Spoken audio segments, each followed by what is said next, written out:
Welcome to Live Well, Dream Big. I'm Suzanne Monroe, founder of the International Association of Wellness Professionals, where I've been teaching people how to live a life of wellness, tap into their passion, and go for their dreams for over 15 years. I believe living well and dreaming big starts with ourselves. This podcast will show you how to create a healthy, holistic life, empower your mindset, follow your dreams, and make a big impact. Let's dive in right now.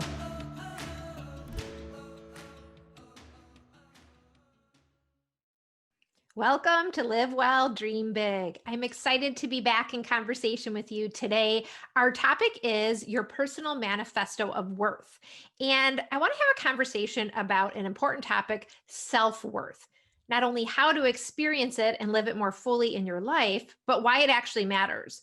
And during today's episode, I'm going to share kind of my own journey with self-worth, what happened to me along the way and where I've landed. And I'm also going to walk you through the steps to create your own personal manifesto of worth.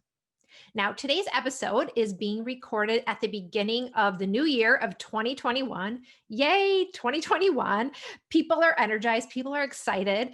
And I'm going to talk with you about what I really think this year is really all about and what it can mean for us on both a personal level and a collective level. So no matter when you're listening to this episode, I hope you find what I'm sharing supportive and inspiring to you to help you to take the steps forward on your path and whatever's next for you. So let's get started. Hey everyone, welcome to today's episode, your personal manifesto of worth. Now I'm recording this episode at the beginning of the new year, 2021. Woohoo, 2021 is here. And some listeners are joining me live out there. Others are listening to this episode as it gets released on the podcast. And still others of you might be tuning in a little bit later in the year as you're listening to the episode. So no matter when you're listening in though, whether it's at the start of the new year or a little bit later, I think what I'm sharing today about where I believe we're headed this year is something that you can apply to any time of the year and showing up powerfully in your life. And I really want to start out this episode talking a little bit about what I believe 2021 is going to be all about, both really on kind of a personal, individual level, and also on like a greater collective scale. And I'll say that I just love learning from all different kinds of people and philosophies and traditions about people who have predictions and theories about, what the year ahead is going to be about. It can be on a spiritual level, it can be more on a physical or actual level. And what I like to do is I like to look for common themes among all of these things. And the common theme I'm seeing this year is that it's going to be about transformation, which for those of you who know me, I love the topic of transformation, right? I kind of geek out on this topic. So I'm very excited, right? Because transformation, change, they can be big changes, small changes, a lot of changes, and it's going to be happening on a personal level and even on a global scale. Okay, now hearing that, you might be kind of excited, but you might also feel freaked out. It can be a little scary, right? When we think about big changes, especially after all we've been through in the last year, we don't really know all the time, what's up ahead. We maybe had plans last year and things went way different than you might have planned. Here's the thing though. We don't really have to have the fear if we choose to consciously make changes, be a part of them as they're occurring, rather than feeling like they're happening to us. And if we choose to do it together rather than going solo. Okay. And so I really think 2021 is also all about really claiming our self-worth so that we can harness our own creativity and really bring it to the forefront, share it with the world, so that we can be a part of making changes. And I think that the more that we can collaborate and do it together, the better it's going to be. Now, most people I know are pretty excited about 2021 being done and being behind them, looking ahead to something bigger, hopefully something new. And I also want to say that I think these 2 years they work together, right? As much as we want to say goodbye to the past and everything that's happened, it's a part of who we are. It's going to influence the year ahead. And we have to be willing to also let go of it, but learn from it, right? So the question really is, what lessons did you learn from last year? As much as you might be about setting goals and resolutions and intentions for the new year, don't forget to kind of reflect a little bit on the past and what came through last year, right? Especially if it's stuff that you don't want to look at, it's going to help you to release it. So, no matter what your circumstances were, likely you probably had some pain or challenges that came through on what was a challenging year, right? And it's time to figure out how to let go of those resentments that might be building up from last year, because that's the way that you can move toward creating that positive change. And it's super important because it's really hard to effectively create new change until we're able to learn from the past and let go of anything that's weighing us down, really, right? Otherwise there's something missing underneath. So even though we might say, oh, it's in the past, I'm moving on, brighter future, whatever it is, sometimes we aren't really able to unless we take that time to process it. So if you haven't done that, I recommend spending just some time looking at all the challenges and even the things that feel kind of negative, hard, painful. And instead of pretending they're over, they're gone, they didn't happen, take some time to look at them right in the face, right? And look at what lessons you're learning from them. What lessons can you take from those times? And how can they be used as fuel, really more in a positive way as you move forward, so that you can release them and move forward without being weighed down? So I recommend taking the time to do that if you haven't. Let me just give you an example of this in my own life, okay? I felt a lot of frustration, and there's many examples. All right, I'm just going to choose this particular one that's coming through. I felt a lot of frustration last year around having my son home for virtual schooling for most of the year. Okay. And while I went about my work and my life as best I could, there were just upsets to my routine. And believe me, I love my routines. Okay. So when it gets interrupted, I don't like that very much. And I can look back and I can see the frustration that I had throughout the year at different times. And so I could just move on and be like, all right, that's over, but maybe it's not over. And more so, what did I really learn here? And how can I use that as fuel? So looking at my own frustration, I can say, yes, I love my routine, but how can I balance having my routine with enjoying the unexpected in life, the unknown, right? Because the truth is, maybe sometimes I get too stuck in my routine. So the question for me really became about, where's there room to maybe be a little less structured, to have a little more fun, be a little more playful, open up to the unknown, right? And at the same time, so that's one side of the equation. At the same time, I need to ensure I need to have some structure or routine so I still feel balanced and grounded. But what can I do to stay empowered there?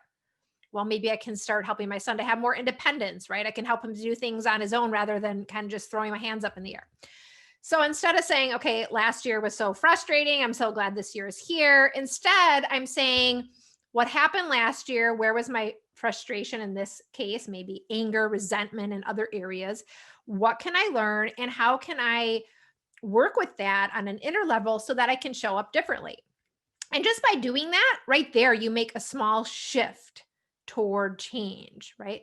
And now you can let go a little bit about last year, taken the lesson and move forward. So it could be a lot of things, right? And I just used one example, but for you, it might be you were angry about people's political views or the state of affairs of the pandemic in general, right?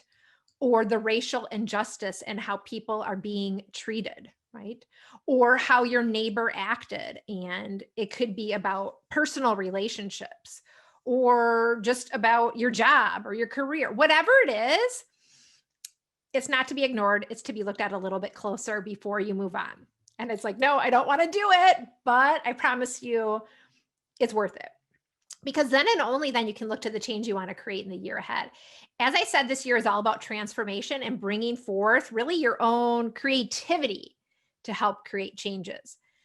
So let's talk a little bit more about what that really means and how you can do it, because I believe it all comes down to knowing our worth so we can have this confidence to express our voices, right? To bring forth that creative energy, to share our message, and also to connect with those we need to connect with in the year ahead to make the transformations that are needed.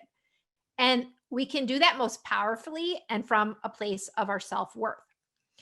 And so to help us with that, I want to talk a little bit next about something I call the mindset of value. This is one of the 12 empowered mindsets we teach to our holistic wellness coaches and training here at the IAWP. The mindset of value really is all about knowing our worth, and it's about how we value ourselves. And you might have heard this phrase thrown around before, know your own worth. Let's talk about what it really means for you, why it really matters. And I want to share a little story about my own journey to finding my worth. So, in what seems kind of like another lifetime, but really was not that long ago, my worth was defined by the external. I defined myself by everything that was kind of happening around me, not inside me.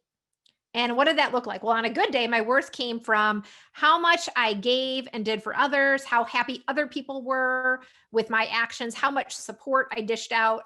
And if I was helping people, even if it was at my own expense, then I was doing good. I was good, in my opinion, right? And on a bad day, my worth was measured by how much money was in my bank account. If it was full, then I was worthy, right? I was doing good. But in either case, I was looking to the outside, the external, really to define the self worth, to define who I was and define if I was good enough, right? And I think in today's world, wow, this is easy to do, right? It's so easy to look outside ourselves, right? Because there's messages everywhere telling us what we should be, what we should look like, what we should have. You're on social media, you see others who look happy or successful, and you start to think, oh my gosh, that's not what my life looks like. I don't have that. I don't look like that. I'm not that successful or happy or whatever it is for you. And I've even looked at social media and felt bad about myself from time to time. Compare and despair is what I call it, right? We can't compare or we will despair. More so if we're looking to the outside or to others to kind of inform how we think about ourselves, we're going to be disconnected from our true worth. So, the mindset of value, when you define yourself by how much you're giving to others, how much you're doing, your bank account, some other external measure, then if it ends or goes away, or if you don't measure up, then you suddenly become unworthy, right? And it can happen in an instant. That's exactly what happened to me. It wasn't until I lost all those things. My bank account had run dry. I was so exhausted and burned out. I just couldn't help another person. And I hit this rock bottom and I felt worthless. Now, was I different from one day to the next? No, I was still the same person, right? The things I thought made me worthy had ended. So then the question became, well, what is my worth, right? But somewhere in that dark place, I saw this glimmer that my worth was not about any of those things. I had gotten it all wrong, right? And I had to find out for myself what it was all about. See, because when you truly know your worth, you realize it can't go away. It doesn't come from what you have or your appearances or even what you do, right? Or how much you have. It comes from within, knowing who you are.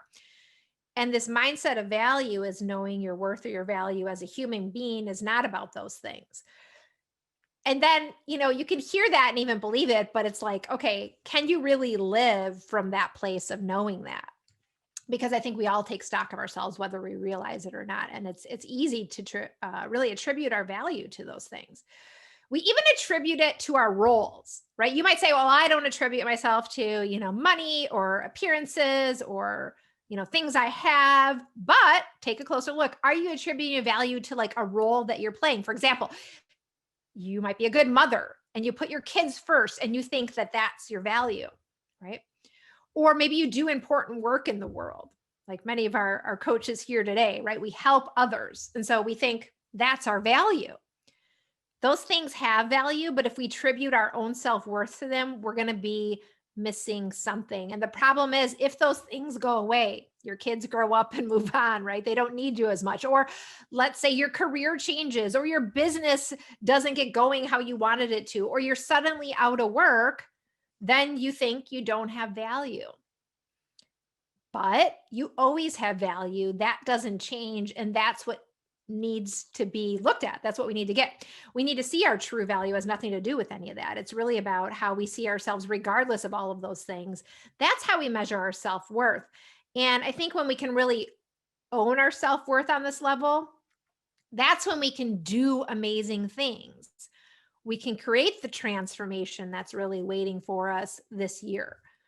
But in order to do that, we kind of have to back up a little bit. We have to look first at what's blocking us, what's blocking the value, right? Just like we looked at the beginning of this conversation, we were kind of looking at, okay, what was kind of blocking us maybe from moving forward this year? We have to kind of look at also what's blocking our value, because we all have limiting beliefs and subconscious beliefs and patterns that keep us believing things about ourselves, right? I can't do this because of that, or, my childhood was so horrible, so I'll never be successful, or everybody always abandons me and therefore I'm not worthy of love or support. Even if we don't say these things consciously, or we say, you hear that and you're like, oh, I don't believe that. A part of us might be believing them subconsciously. And then we act from that place. So that's what we have to look at. Valuing yourself comes down to loving yourself in the end, despite anything that's happened to you, right? Despite what others have kind of reflected to you or shown you. And it's bigger than that, because when we can start to see that what has happened to us and what others have shown us is actually there for us to get something else on a deeper level, that's when we get to see what's possible. And I'm going to be the first to admit this is like really hard to do. Like when I was overgiving and a people pleaser and doing everything for everyone except myself, it felt like that was just how things were. That was who I was. That was my role, right? But when I started looking a little closer, I saw I was unconsciously really actually attracting people in situations in my life that needed my help and support and constant attention and giving. Right. So it's always about what is our role in the dynamic that's going on, because only then I could, when I got to a point where it was so painful, eventually causing me to wake up and seeing that my worth doesn't come from this place of just what I do and how much I give, right? It becomes about thanking all of the people that are in your life, really, because without them, you wouldn't have gotten that lesson. So maybe you can relate to this. Maybe you have a totally different story. The point really is, what is your lesson? What is the lesson that's been calling you to learn about, to wake up from, to finally get about yourself? What are those patterns? And the good way to look at this is like, what are the things you keep doing over and over again? Right? Who are the people that keep showing up in your life? They might have different faces, but you're like, wow, the same thing happening at work is kind of happening in this relationship and in this place, right? You start to find that common theme, and that can be an indicator of what maybe your pattern is. And that's when you can start to look at what is your part in all of that, right? That's where you can look closer to see where you need to be valuing yourself. And a good clue for this, besides, that common theme, a really good clue for this is whenever you hear yourself saying, I should do this, gosh, I'll feel bad if I don't do this, or I feel guilty, right? I feel guilty if I say no to this, or I feel guilty if this doesn't happen, because those are just signs that, well, a part of you knows you're doing something in one area, another part of you is going to lay on the guilt for not doing it, right? And that's the part of you that says you're only good if you live this way or do things this way. You're only good if you define your worth by all these things that you're defining them by. And those are the beliefs that we're buying into about ourselves. So for me, my old thinking was, okay, I've got to put everyone's needs before my own, right? But the new awareness became knowing that I deserve to take care of myself, to not be burned out, to be happy. And that can be super hard at first because honestly, it sounds a little bit selfish, right? Truly, it's selfless, right? We all know we have to put our own oxygen mask on first. It's a metaphor that's been out there for a long time. And when we do, we can help others from a better place. But it can be hard to make all those connections. But that's why it's important to take the time to look at all of this and look at those patterns. Let's bring this full circle, because the reason this all matters is that if we don't discover these patterns, we just keep repeating them over and over again. And then we get stuck in these cycles, right? Where they hold us back and we don't get the lesson. And then we can't shift into our true self-worth. Then we can't show up powerfully and we can't create that transformation that's so needed. And this really matters because when we know our true value, then we can do those greater things. We can have that greater impact. We're coming from more of a place of wholeness rather than being half empty. So we think we're having the greatest impact we can right now, but if we make the shift, I think we can see that we can actually do it in a better way, a bigger way, and with less effort even. If we truly care about doing things as people who are helpers and healers and guiding others, doing the right things, helping and serving others, whatever our story is, we actually get to do it better when we come from a place of knowing our own value. And for all of those of you who are on this path to living well and dreaming big, I got to say, this is really your responsibility for the year ahead, to be willing to discover your own value and worth, to claim your worth so that you can step up powerfully from a place of wholeness, not operating from resentment or regret or obligation, because that's going to really lessen the impact that you can have. But instead, coming from this place, you can create bigger changes and transformations. You're coming from a full tank, a place where we can do things that we would never have done before, that maybe seemed impossible or scary or just totally out of our league, right? So that's why we want to really care about taking care of ourselves first to truly live well, and then we can dream even bigger. Now, at the beginning of this episode, I shared that in order for us to create big change in the year ahead, we have to also look back at what we need to let go of, what we need to release, right? And I want to give you a tool now to do just that for yourself. It's called your Personal Manifesto of Worth. Now, you might have heard of a personal manifesto before. Nothing totally new out there. It's really a declaration of your own beliefs, your core values. It's a powerful set of statements or words that encompass who you are and really what's in your heart, and maybe your vision of where you want to go next. And so I love Personal Manifesto is a great thing that you can do at the beginning of a new year, or as you're embarking on a new path at any point in your journey. But I want to tweak it a little bit, because if you simply put words like, family and freedom and love or whatever is important to you on it, you might think that anytime, let's say family, let's say that's one of your words. If you have that on your personal manifesto, you might think that anytime a family member needs you, well, you got to be there. That's your core value, right? Instead, we want to bring our self-worth into the personal manifesto, into the picture, and operate from a place of balance. Family might still be one of your words or values, but we want to make sure that you are a part of all that you do. So let's break this down. And you can grab a paper and pen or journal. You can come back to this episode later. You can pause it as you're going along if you want.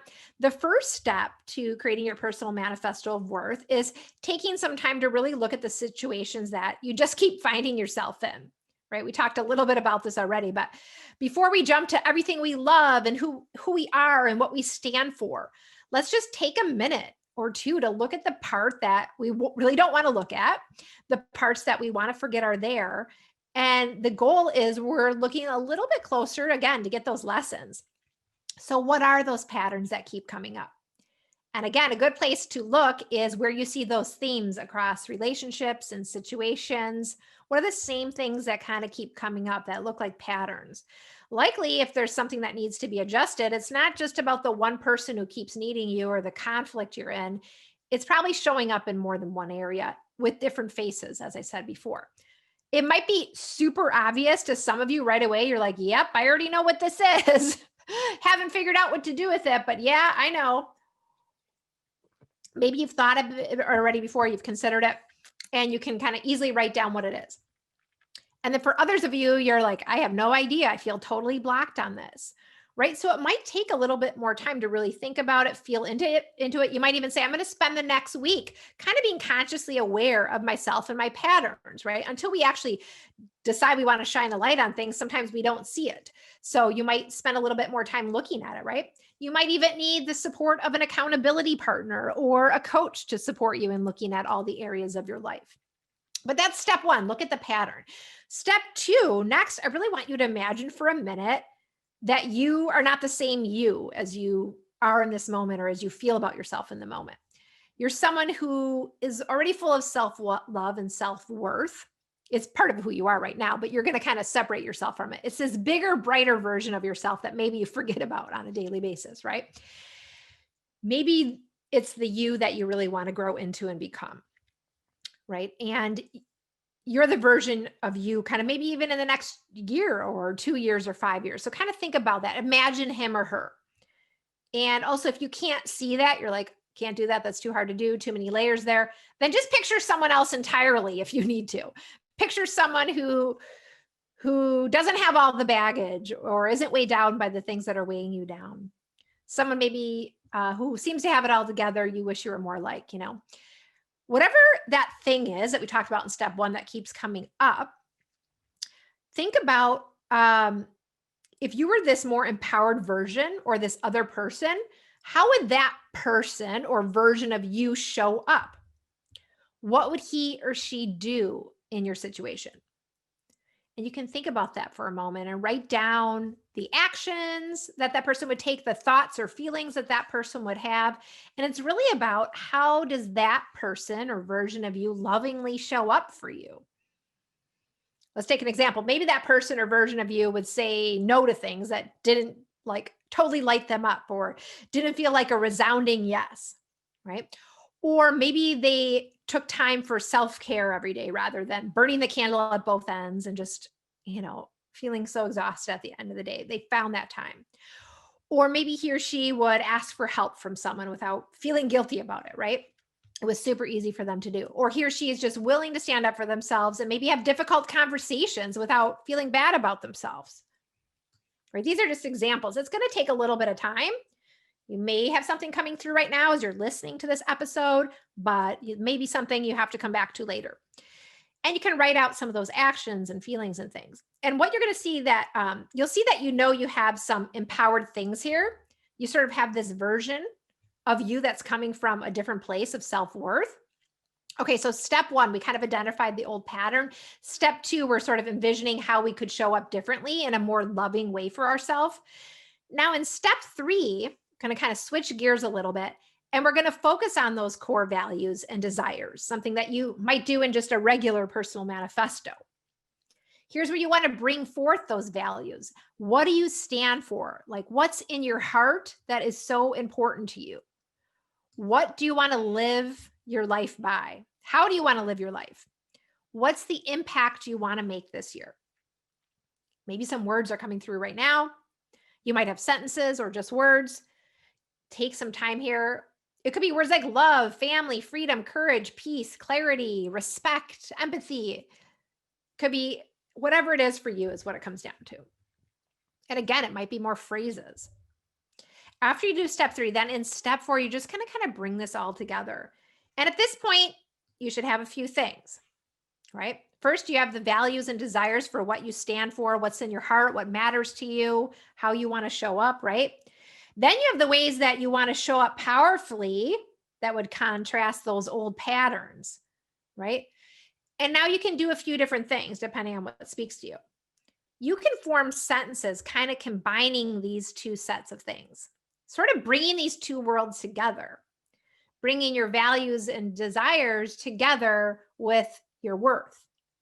All right, let's take an example because it's a little confusing, right? Let's say you chose family for your core value, and that other version of you also chose putting yourself first, right? It could sort of feel like a conflict. And you're like, okay, that's kind of where I've been stuck. These things are both important, but in the day-to-day, like, I don't know how this plays out. But look now at how you can bring them together. And that's really the transformation you're looking for with that one tiny example. So for example, maybe you have a phrase that's something like, I care for myself so I can better care for my family. So you see how the two kind of got woven together. Different example. Let's say you chose purpose as your value.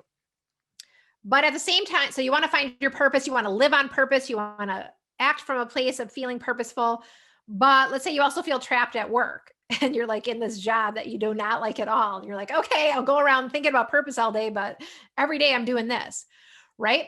Then there's that other version of you that you wrote down that wants to feel purposeful, that wants to feel energized by what you do every day. It feels like a little bit of a conflict, but maybe you bring it together in a powerful phrase like, I'm taking steps forward with my purpose every day and becoming more and more energized with the work I do in the world, right? It doesn't negate the fact that you have this other strain over here, but it's starting to shift even how you show up there so that you can keep moving over here. You don't get rid of your job at a flash necessarily, but you're taking steps toward feeling more purposeful and energized. Versus if you did nothing, you would continue to just lose energy, feel trapped and purposeless, and just kind of keep repeating that pattern. So instead of feeling resentful about your work every day and wishing you've already found your purpose or you're living your purpose, Instead, you're starting to take small steps to create more energy and purpose, right? So you're still over here, but every day you're doing something small to bring forth your purpose. Eventually, that scale is going to tip. You don't know necessarily how long it's going to take or what it's going to take to get there, but it's different than doing nothing. Now, you can play around with those phrases. The other option in this step is that you just like, it might just all make sense to you. Maybe you're someone who likes to create a vision board with words, images. You want to create art. You want to create a song. Bring it through in a way that's meaningful to you. That's what matters, because in the final step here, step 5, you want to revisit it every day. Like, how many times do we put our intentions, our goals, our resolutions, things out there? We do it in January, but we don't look at it. And I can tell you, when you look at something every day, you revisit it every day, it makes a difference, because things are going to change along that path, but you get to kind of revisit, you get to course correct and adjust, and it's top of mind. It doesn't happen overnight, but you do keep coming back to your worth and you keep taking those small steps. And that's truly how the transformation happens. Right? It's a big leap, but that's the small way that it happens step by step, because you're willing to look at yourself every day. You're willing to look at that inner part, not just the outer things that are happening. And I can tell you that when you make these small shifts with your worth, what happens is you get closer to yourself. You find that authentic voice and you start expressing it. Bringing us again full circle, that's the voice that needs to be heard this year, because you have something powerful to do, to share and to give. And whether it's within your own small circle or your larger community. And I truly believe that if every one of us took these small steps toward transformation this year, ones that shift our personal lives, but also how we show up in the world, I believe that we can create big changes together. So I hope you'll join me. And I want to thank you for exploring the mindset of value and thinking about creating your personal manifesto of worth and discovering your own self-worth today in this episode. Now, next, we're going to switch gears and move to our talk back time with our holistic wellness coaches who are joining us live out there. Welcome to everybody out there. I'm excited to connect with you guys and spend some time breaking this down a little bit. And I'd love to hear at least from one person off the bat here who kind of maybe had a breakthrough, maybe had something come into their awareness or something they're going to do differently. All you have to do is raise your hand if you're on video. Hello. Hi, Heather. How are you? Everyone, I'm good. Yes, I was smiling a lot as you were talking, Suzanne. Fantastic topic for this year, the start of the new year. For me, I thought patterns, and I thought, oh yes, relationships allow things to happen that perhaps weren't that good. Work, allow things to happen that perhaps weren't that good. And I realised it's because I have been for many years a people pleaser. And I think for me, it's about feeling comfortable setting boundaries, which from what I've made notes of, I think would be useful to tie to my values. So that's the sort of the light bulb moment that I had. And it's true, when you start to look back, you think, oh yes, there it is again, and there it is again. So I found that very beneficial, and based on that, I'm going to create my personal manifesto of worth. That's awesome, Heather. Thanks for sharing. It's interesting, right? It's like, I love hearing from you guys, because it's like, okay, what are the real things that are coming up? And like, you see this issue that, yeah, you've had these ideas of things you want to create, but then this is over here. And it's like, why year after year do I not make it happen? But you've brought forth this idea with boundaries, and I'm curious to see more what comes through for you. And also, a good area to look will be, say, like, you see this pattern of boundaries, but then to like look back further, like, when was the first time that you said you allowed yourself to not have boundaries, and start looking back a little bit further even. I think it goes back many, many years. Yeah. Certainly into my teens. Yeah. And I think a lot of it was environment and being seen and not heard. Mm-hmm. And doing what was asked of me. Mm-hmm. So I think that's where it stems. But I'm very pleased to say that I've got some inner work that I can be getting on with. So thank you.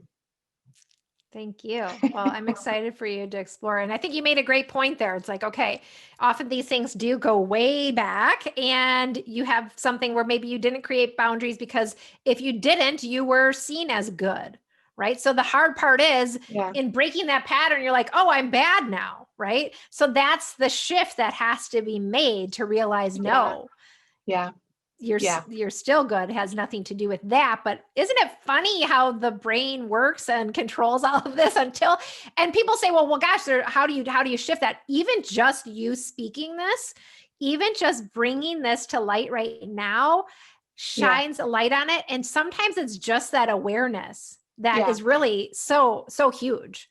And the final part that's just come into my mind as I was listening to you is it was also about fitting in, very much about fitting in.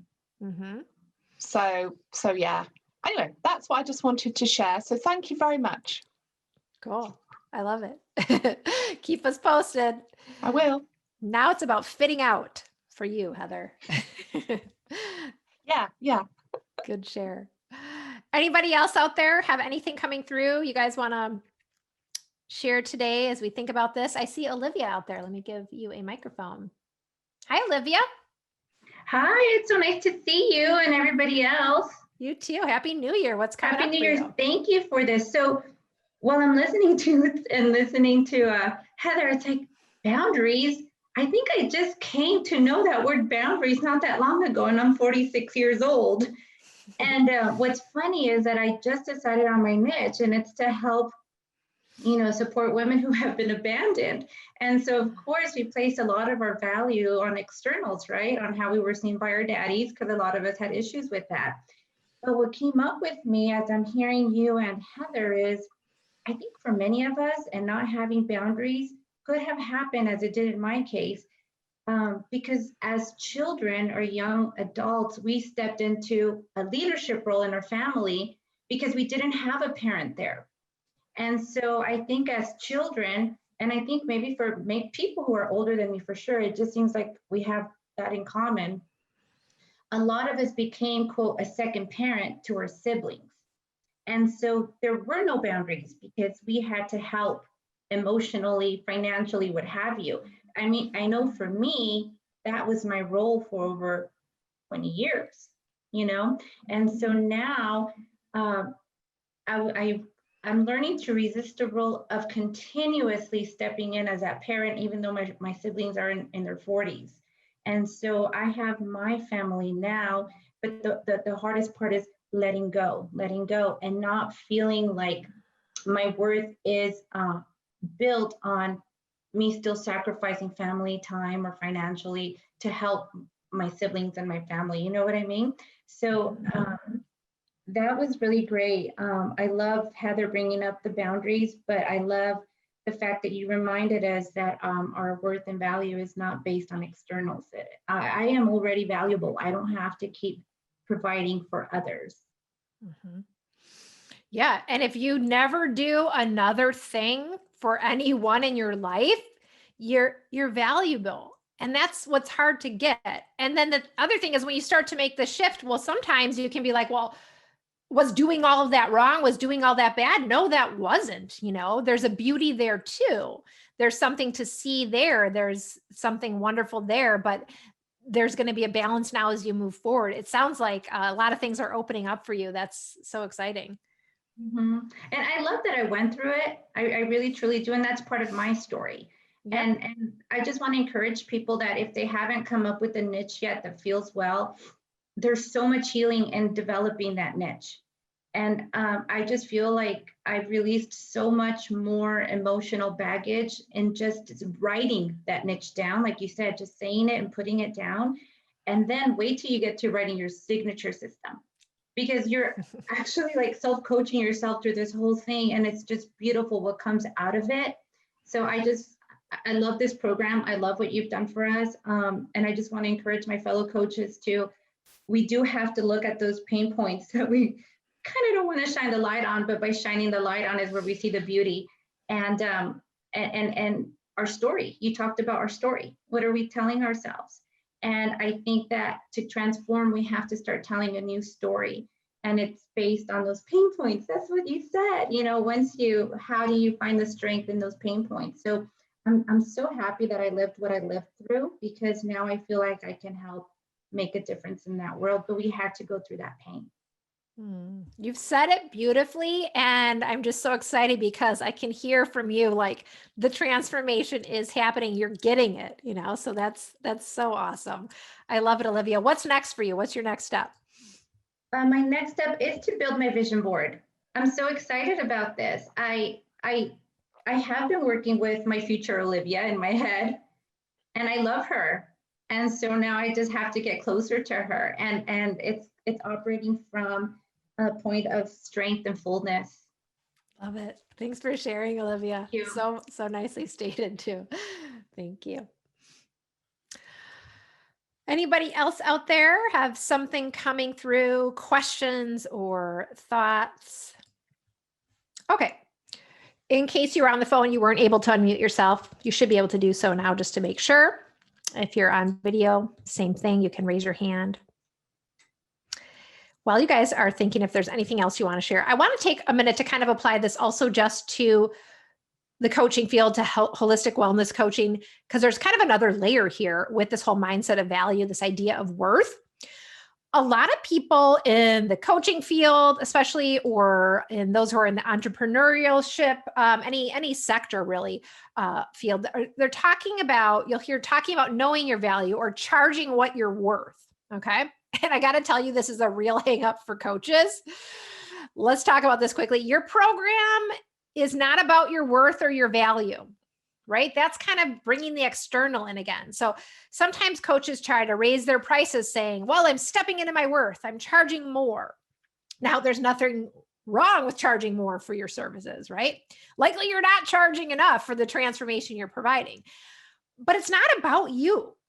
It's about the value the program brings to the other person. See, when we get ourselves too hung up in the middle of it, and when we're still working with our own self-worth, and then we think we have to charge what we're worth, there's this real conflict, right? And so if we never really figure out our worth, then we really get hung up over here, okay?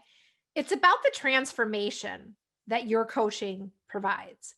So again, too often coaches are charging too little because they're thinking, I'm not experienced enough, I'm not confident, I don't have self-worth. But even here, it's not about that. Instead, you really want to focus on what is the value that your coaching and support and services bring to someone? And what's the transformation that they're going to achieve in life working with you? Right? And that's if you're doing your signature system, like Olivia mentioned, you can look at all the steps and all the things that are going to happen for somebody on that journey, right? But really, what is going to happen? Think even in terms of value, in terms of money. Will they never have to buy another weight loss quick fix book or pill or supplement again over the course of their lifetime because they find true like food freedom and lifestyle changes, right? Like, what's the value of that? Will they finally feel amazing about themselves and show up differently in their careers and their relationships? What's the value of that? Will they heal different relationships or patterns in their life? Like, it's not just that one thing, it's the ripple effect of all those things that happen as a result of the one little thing that is more tangible, right? Are they going to have more energy to be with their kids and their grandkids? What's the price tag or the value you put on that? Just like you can't put an external value on you and your self-worth, you really can't put a value on those kinds of changes and transformations because they are so valuable, they are so big, but that's the transformation, that's the shift. It's not how many hours you're coaching somebody or how many sessions are in your program or how many tools you provide. It's about the transformation that occurs when someone goes on that journey. It's about the value that they receive. And when you start there, that's really honoring your worth as a coach because you're not making it about you. You're making it about them, right? So take that in as you're thinking about your coaching programs. Kimberly is saying that was so powerful to hear you say. I love her talking to Olivia. So excited. Thanks both of you for sharing your pain points. It's inspiring. Back to all of you guys. Anybody else having a breakthrough, something they're going to do next, something that's coming through for them as they think about the new year and maybe this episode today? Oh, I see Deborah out there. Okay. Sorry if you were raising your hand earlier and I didn't see you. Let's see. I'm asking you to unmute. There you go. Hello. Hi, Deborah. Oh, hi. How are you Hi. today? Yeah, I'm good. Thanks. And you? Happy New Year.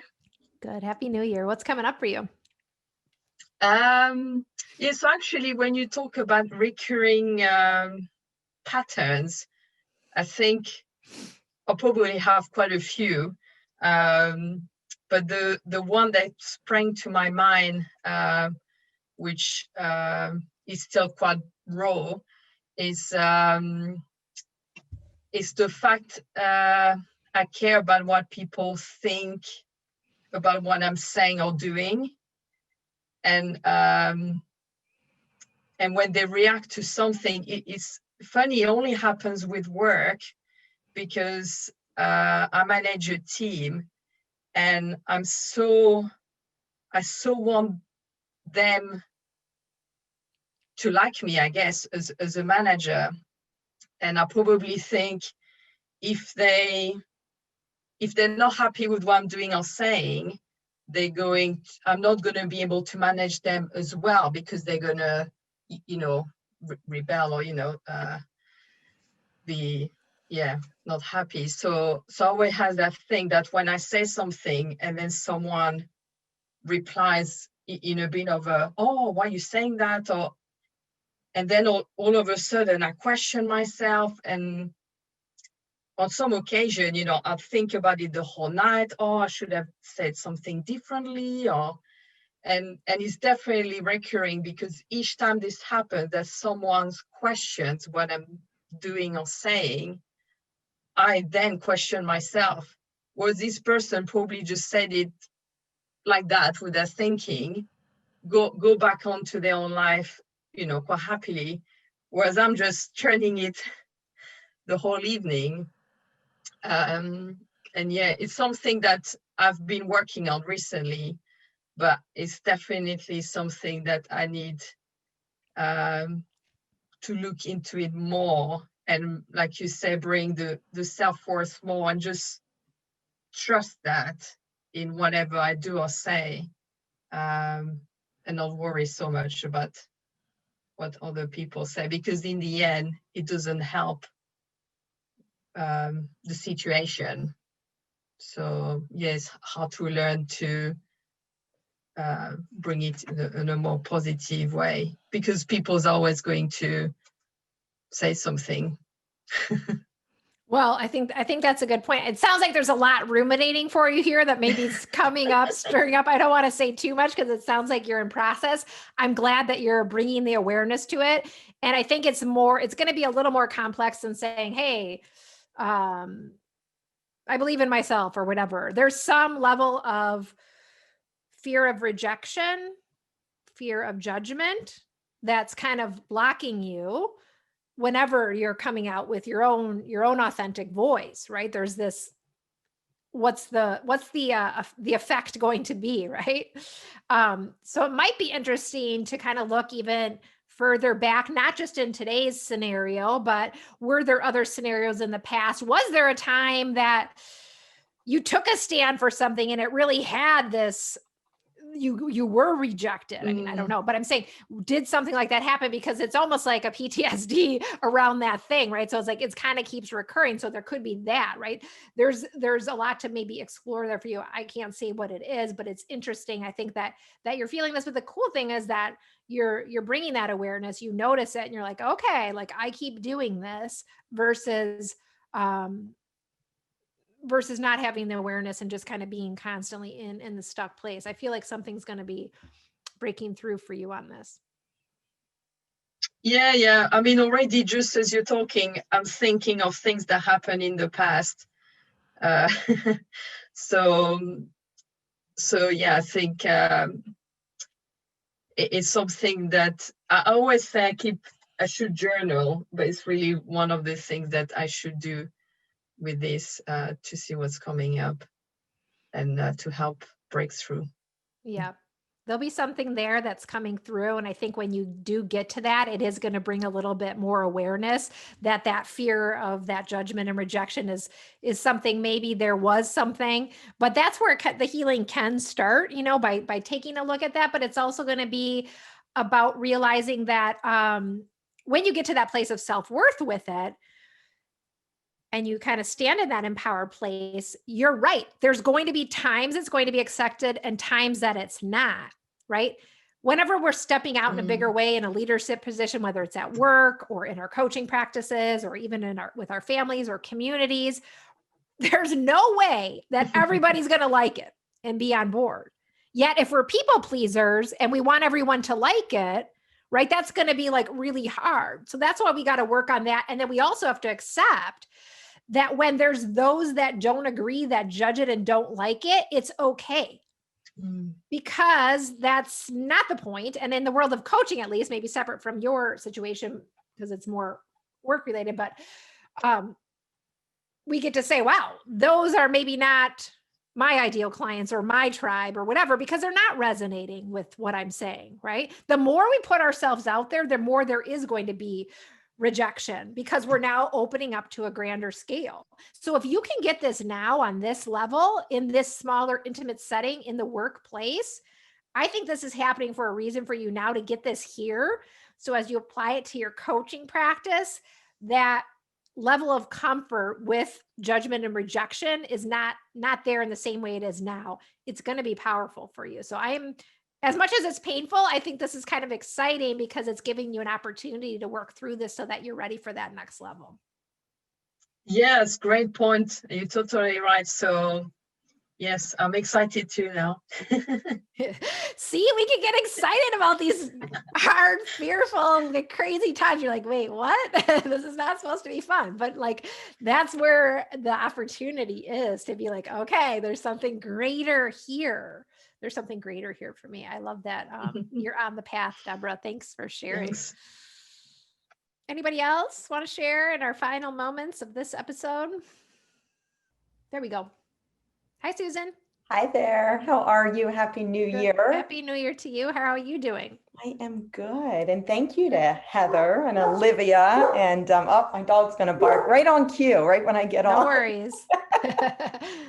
And Deborah, thank you for those stories. That was really powerful. I just wanted to share that, I always saw my worth. It was very clear in my role and my profession and my independence and the money and things like that. And I was very tied to that. That's how I saw my worth. That's completely clear to me. Leaving that position and job and taking a break to do something new has been, it's a great feeling. It's something I want to do. And, but at the same token, it's hard. It's been a transformation doing this because I don't have that same position. And I live in a small town. And I was the school psychologist and people see me in a certain way and in a helping way and things like that. So now I'm trying to transform myself and do something different and kind of taking this year off to do that, to put all the pieces together, to start my own business. And it's just an uncomfortable feeling. I have to say that. I'm trying to lean in to this discomfort. But the bottom line for me is I feel like I don't like relying on other people. I haven't had to do that a lot in my life. And having to do that even for this small amount of time is very hard. So I have some work to do in that area and being able to accept help from others around me and being okay with taking help from others. But again, it's not really a comfortable feeling. Yeah, I think you've made a really, first of all, thanks for sharing. And I'm kind of glad you said that, because I was kind of alluding to this earlier. It's like, hey, this year is all about transformation, like so exciting, but yet actually that sounds exciting. But when you get into it, it's actually pretty darn uncomfortable, right? Like, no matter if we're talking about our personal lives or the changes that need to happen on the collective level, like this is hard stuff. It's uncomfortable, right? But then what are we going to do with that discomfort? And I think it's interesting because I hear almost two parts of yourself coming through. There's this part, this is your really your truth that was like pushed you to take this leap, to follow your heart, to do something new. It's the part that I see you're so lit up about and excited. Then there's the other part who was like, this was all about your role, right? Like you had this, you were in charge and you were independent and you were successful. And like that part's not going to just disappear overnight. And in fact, it might have gone away as you listen to your truth, but it's going to keep showing up being like, well, wait a second, 3 months have gone by, Susan, and the results aren't there. Like you're going to have that ego voice coming in, right? It's going to be about coming back to that truth, knowing that everything you've said, there's a different way to get there than what your rational, logical mind is used to, right? So you say, oh, it's uncomfortable to rely on others to ask for support, but you're going into the field of coaching and you want others to ask you for support, right? So how can you have others ask you for support if you don't know how to do it? Mm-hmm. Right? So like, this is all happening for a reason, I think. Yeah. I don't know. Yeah. It'll be an interesting journey. So, and I don't mind the struggle. I've always been good like that. My husband will remind me, but you like this. You like to struggle. He says like, you don't like help. So I look at those things too and be like, yes, but I actually need help now. It's kind of a funny thing that's happening. But again, I think it is for me. I feel like I just have to be okay and a little bit uncomfortable. And, as I work through these things, and as you say, so I can help the other, the people that I'm trying to support, and being okay with taking help from others. So yeah, there's still a lot there, still working on it. That's awesome. Thanks for sharing, Susan. I'm excited for you to see what happens next.